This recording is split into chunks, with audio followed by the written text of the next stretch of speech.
कांग्रेस के आरोप पर नगरीय विकास मंत्री भूपेंद्र सिंह की सफाई। आरोप लगाने वाले कांग्रेस नेताओं पर केस करेंगे भूपेंद्र सिंह।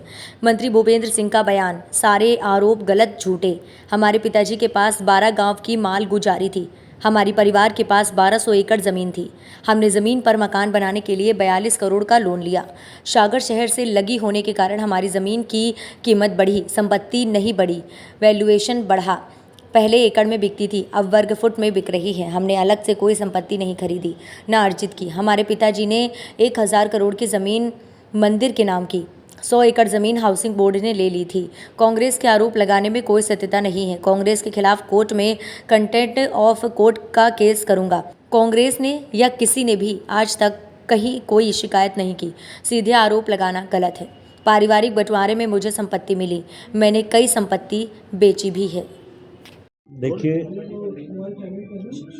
आज कांग्रेस ने कुछ बिना तथ्यों के आरोप लगाए हैं मुझ पर। इसमें नया कुछ भी नहीं है।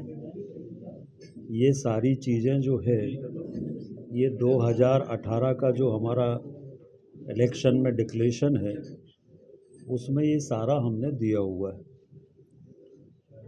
नंबर 2, मुझे आज तक कभी भी इनकम टैक्स का नोटिस नहीं मिला। जो उन्होंने इनकम टैक्स के बारे में कहा है, तो मुझे आज तक कोई इनकम टैक्स का नोटिस नहीं मिला। दूसरी बात, हमारे जो स्वर्गीय पिताजी हैं, वो 12 गांव के मालगुजार थे और हमारे परिवार में 1200 एकड़ ज़मीन उस समय थी। और हमारी चाहे होटल हो, चाहे ज़मीन हो, चाहे मकान हो, ये सब हमारी जो 200, 300, 400 साल पुरानी पैतृक संपत्ति है, ये सब उस पर बना हुआ है।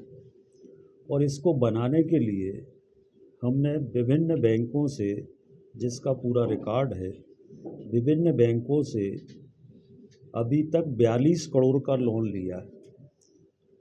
तो जो भी हमारा निर्माण हुआ है, होटल, मकान, डेयरी, जो भी है, इसके सबके लिए हमने विधिवत बैंक से लोन लिया है और लोन लेकर हमने इसको बनाया है। हमारे पिताजी के पास 12 गांव की मालगुजारी थी और 1200 एकड़ ज़मीन थी। हमारी ज़मीन चूँकि सागर शहर से लगी हुई है, हमारी जन्मभूमि भी वही है जहां हमारी पैतृक ज़मीन है। हमारे जो पैतृक मालगुजारी गांव है, वो सागर शहर से लगे हुए, और इसलिए वहाँ ज़मीनों की जो कीमतें हैं, वो कीमतें लगातार बढ़ रही है। जो गवर्नमेंट गाइडलाइन है, उसमें लगातार ज़मीनों की कीमतें बढ़ी हैं। उसका भी पूरा हम डिटेल दे रहे हैं कि 2000 में ज़मीन की कीमत वहाँ पर क्या थी और आज 2023 में वहाँ पर ज़मीन की कीमत क्या है। तो उस ज़मीन की जब संपत्ति की कीमत बढ़ेगी, तो स्वाभाविक रूप से हमारी संपत्ति का आकलन बढ़ेगा। तो हमने कोई संपत्ति अलग से अर्जित कर ली या कोई संपत्ति हमने खरीद ली, ऐसा कुछ भी नहीं हुआ। सारी हमारी पैतृक संपत्ति है। और हमारे पिताजी ने हमारा जो, जहाँ की ज़मीन की ये बात कर रहे हैं, वहाँ पर 25 एकड़ ज़मीन मंदिर के लिए दान में दी हुई है, जिसकी आज बाज़ार की कीमत 1000 करोड़ रुपए है। तो हमारे पिताजी ने तो 1000 करोड़ की ज़मीन मंदिर के लिए दान दी है। तो भगवान की कृपा से हमारी अपनी खुद की इतनी संपत्ति थी या है। तो उसके बाद ये आरोप लगाना निश्चित रूप से एक सिर्फ आरोप लगाना इसको मान सकते हैं, इसमें कहीं पर भी कोई सत्यता नहीं है। और कांग्रेस अब इस तरह की गंदी राजनीति कर रही है।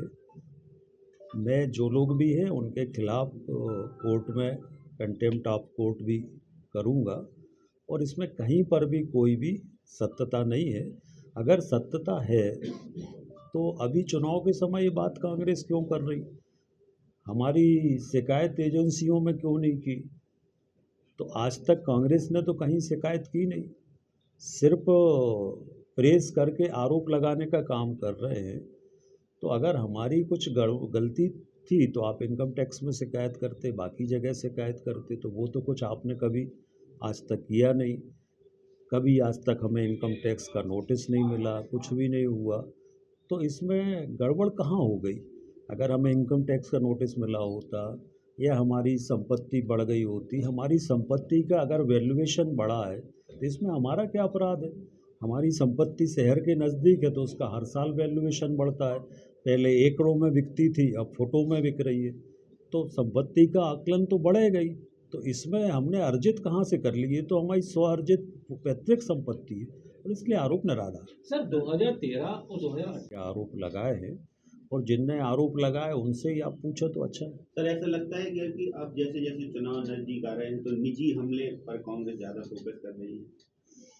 देखिए, चूँकि मैं लगातार कांग्रेस पर आरोप लगाता हूँ और कांग्रेस को इससे तकलीफ़ रहती है, कांग्रेस को खुरई विधानसभा में कोई प्रत्याशी नहीं मिल रहा है, इससे कांग्रेस को तकलीफ़ है।